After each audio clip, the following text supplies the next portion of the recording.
오늘도 하나님 앞에서 하루를 시작하신 여러분에게 하나님께서 풍성하신 복을 내려주실 줄 믿습니다. 아멘.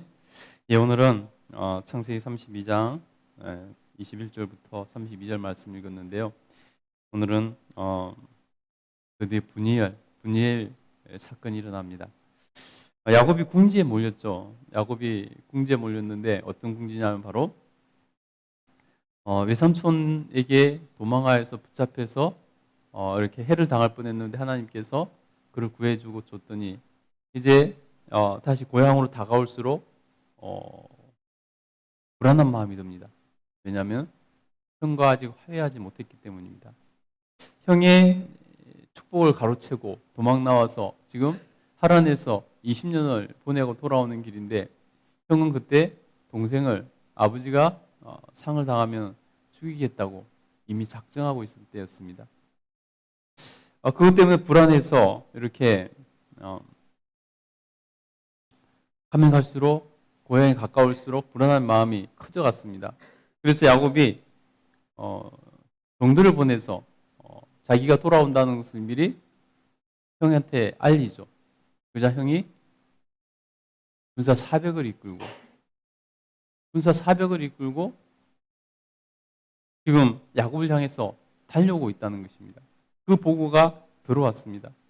그러니 지금 야곱은 큰 위기 가운데 놓인 거죠. 외삼촌이 쫓아왔던 것과 비교도 안 되는 일이죠. 자기를 죽이기로 굳게 결심했던 그 형이 군사 400을 이끌고 온다 그러니 여러분 한번 생각해 보세요. 400을 이끌고 올 때 군사 400을 이끌고 그냥 뭐 동생을 에스코트 하려고 그걸 이끌고 오겠습니까? 싸워서 죽이러 온다는 뜻이죠. 그러니 야곱은 이제 속이 타들어가지고 궁지에 몰린 거죠. 야곱은 이것 때문에 고민하면서 하고 있었습니다. 이 문제를 어떻게 할까? 그러다가 꾀를 낸 것이 뭐냐면은 이제 형이 마음을 풀어줘야 되겠다 싶어서 예물을 드리는 것입니다. 그 예물의 수가 어마어마합니다. 우리 13절부터 한번 읽어볼까요? 13절부터 한번 읽어보겠습니다. 시작. 야곱이 13절입니다. 읽겠습니다. 시작. 야곱이 거기서 밤을 지내고 그 소유 중에서 형 에서를 위하여 예물을 택하니 암염소가 200이요 순염소가 20이요 암양이 200이요 순양이 20이요 전나는 낙타 30과 그 새끼요 암소가 40이요 황소가 10이요 암나귀가 20이요 그 새끼 나귀가 10이라. 보세요. 어마어마하잖아요. 암양만 200, 암염소가 200, 암양이 20, 순양이 20, 낙타가 30, 또 암소가 40, 황소가 10이요, 암나귀가 20, 그리고 그에 속한 새끼들까지 있다는 것입니다. 어마어마한 예물을 드린 거죠. 또 한편으로는 하나님께서 야곱에게 얼마나 복을 주셨는지, 야곱이 얼마나 거부가 됐는지도 또 알 수 있는 장면이기도 합니다. 그래서 이것을 한꺼번에 보낸 것이 아니라 한꺼번에 형의 마음이 풀리지 않을 것 같아서 때를 나누어서 이렇게 보내고 하는 것을 볼 수 있습니다. 그러나 그것을 보낸다고 형이 풀어질 거라는 보장이 없지 않습니까? 그래서 이제 또 다른 계획을 세웠는데요. 자기 가족도 두 때로 나눠서 한 때를 치면 한 때만이라도 살아남아야 되겠다. 도망가서 이렇게 작정을 하는 것을 볼 수 있습니다. 그 가운데 이제 한번 21절부터 보겠습니다. 이제 야복나루를 건너게 되는데요. 21절부터 한번 읽어보겠습니다. 시작. 그 예물은 그의 앞서 보내고 그는 무리 가운데서 밤을 지내다가 밤에 일어나 두 아내와 두 여종과 11 아들을 인도하여 야복나루를 건널세 그들을 인도하여 신내를 건너게 하며 그의 소유도 건너가게 하고 야곱은 홀로 남아서 어떤 사람이 날이 새도록 야곱과 씨름하다가 보세요. 이제 야복 강을 건너는 거죠. 야복나루에서 이상하게 좀 밤에 건너는 걸 볼 수 있습니다. 밤에 야복나루를 자기 가족들을 다 건너보냅니다.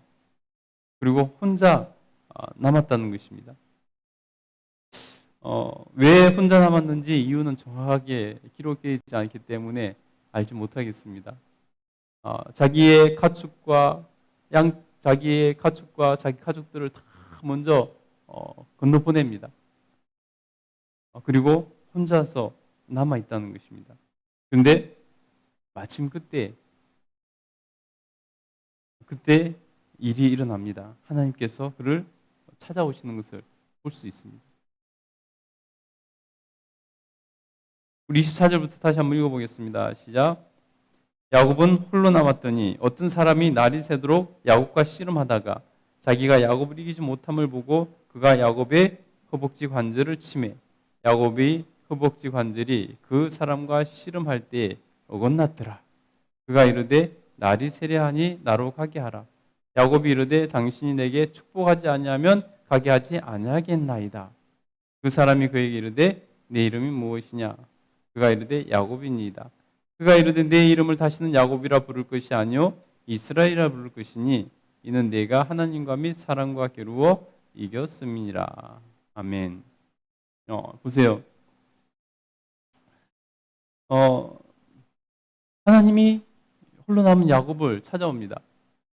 아마 야곱이 홀로 건너가지 않고 남아 있었던 게 하나님께 기도하려고 그 절박한 상황 가운데서 기도하려고 남았던 것 아닌가 하는 것을 우리가 이 장면을 통해서 볼 수 있는데요.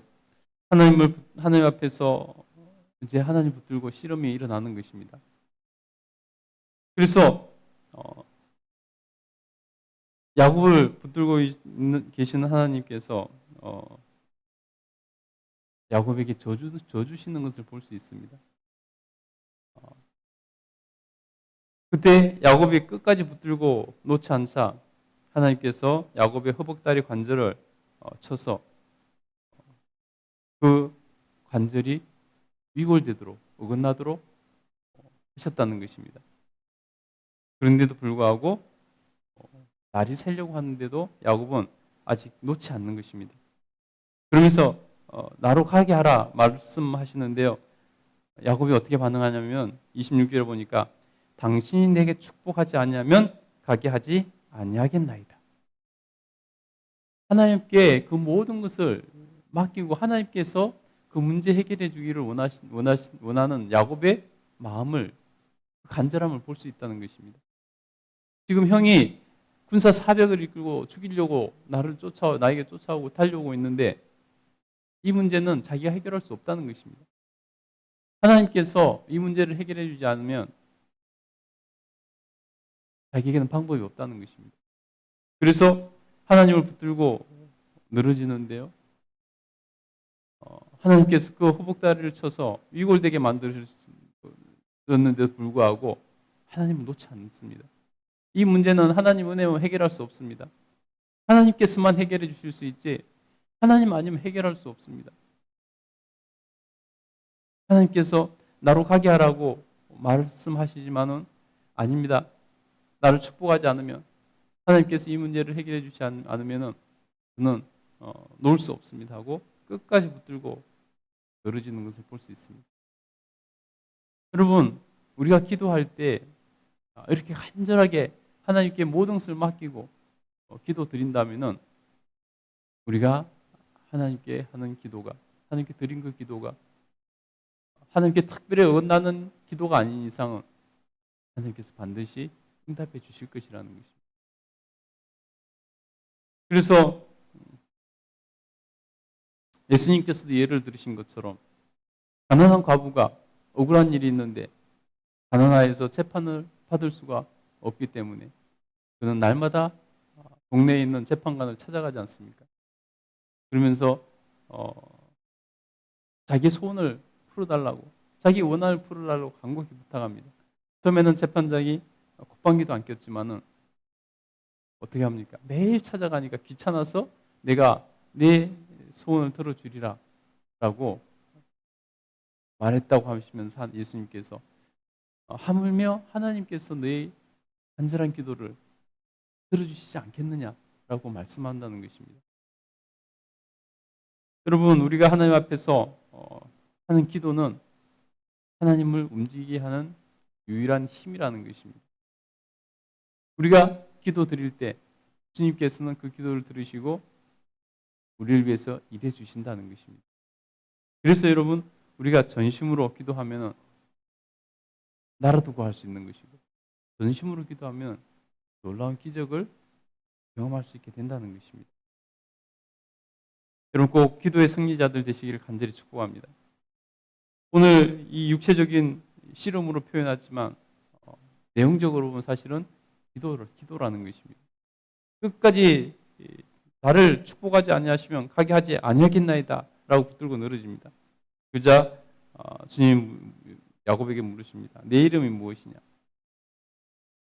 몰라서 물어본 게 아니죠. 그러자 야곱이 야곱입니다고 말씀드립니다. 야곱은 사기꾼이라는 의미가 담겨 있습니다. 야곱이 여태까지 살아왔던 인생을 돌아보게 되는 이름이죠. 하나님께서 그 이름을 바꿔주심으로 기도응답을 이렇게 해주시는 것을 볼 수 있습니다. 우리 26절, 28절 한번 읽겠습니다. 28절 읽겠습니다. 시작. 그가 이르되 내 이름을 다시는 야곱이라 부를 것이 아니요 이스라엘이라 부를 것이니 이는 내가 하나님과 및 사람과 겨루어 이겼음이니라. 야곱, 사기꾼, 그런 의미가 담긴 이름을 하나님께서 이스라엘이라 이름을 바꿔주십니다. 정체성의 변화를 주님께서 정해주신 것이죠. 이스라엘, 하나님과 겨루어 이긴 자. 하나님과 겨루어 이긴 자. 뿐만 아니라 사람과 겨루어 이길 것이라는 것을 암시해주는 이름이라는 것입니다. 여러분, 어찌 하나님이 우리에게 지며 어찌 우리가 하나님을 이길 수 있겠습니까? 그러나 여러분, 우리가 하나님 앞에서 간절히 기도하면요, 하나님은 우리에게 하나님의 법에 어긋나는 것 아닌 이상은 우리에게 져주시는 하나님이시라는 것입니다.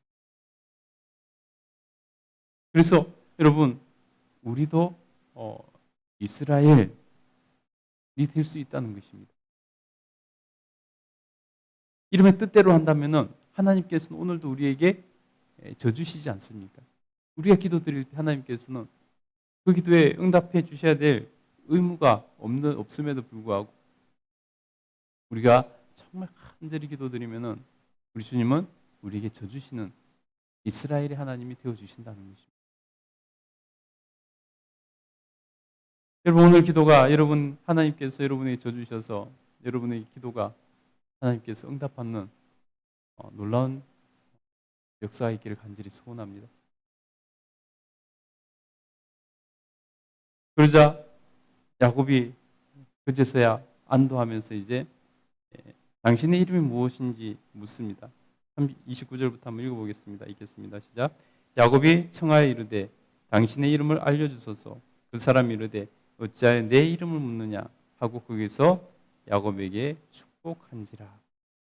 그러므로 야곱이 그곳 이름을 분이엘이라 하였으니 그가 이르기를 내가 하나님과 대면하여 보았으나 내 생명이 보존되었다 함이었더라. 야곱은 하나님을 확인하고 싶어서 이름을 물었던 것입니다. 그러나 하나님의 존귀하신 이름은 주님께서 알려주시지 않고 축복하고 가십니다. 그러자 이 야곱은 그곳 이름을 뭐라고요? 분이엘, 하나님의 얼굴이라는 뜻입니다. 그곳 이름을 내가 이곳에서 하나님의 얼굴을 배웠고 살았다. 생명이 보존되었다 해서 하나님의 얼굴이라는 의미로 분이엘이라고 그곳 이름을 짓습니다. 그런데 그곳에서 이제 허벅다리에 상처를 입고 이제 다리를 절게 되는 것을 볼 수 있습니다. 여러분 33장에 보면요, 형을 33장 그 뒤에 33장 내일 보겠지만 미리 보면요, 형을 만나는데요, 대반전이 일어납니다. 동생을 죽이겠다고 군사 사백을 이끌고 오던 에서가 하나님께서 그 마음을 만지셔서 바꿔놓으셔서 하나님께서 야곱이 에서를 이기게 하십니다. 그 이름 이스라엘 그대로 에서를 이기게 하십니다. 에서가 마음이 바뀌어서 동생을 끌어안고 동생과 화해하고 동생을 품어주고 맞아주는 것을 볼 수 있습니다. 죽이러 왔던 자가 하나님께서 야곱을 이기게 하시려고 에서의 마음을 완전히 바꾸셔서 동생을 사랑으로 품고 안아주게 만든다는 것입니다. 화해하게 하신다는 것입니다. 여러분, 하나님의 은혜는 끝이 없고 너무나 놀라운 것입니다. 여러분, 그 하나님의 은혜와 하나님의 끝없는 능력을 오늘도 여러분 기대하고 또 경험함 그리고 살아갈 수 있게 되기를 간절히 축복합니다. 오늘 여러분의 기도가 놀랍도록 힘있고 능력 있는 기도로 하나님께서 져주시는 그래서 응답되는 기도가 되기를 다시 한번 간절히 축복합니다.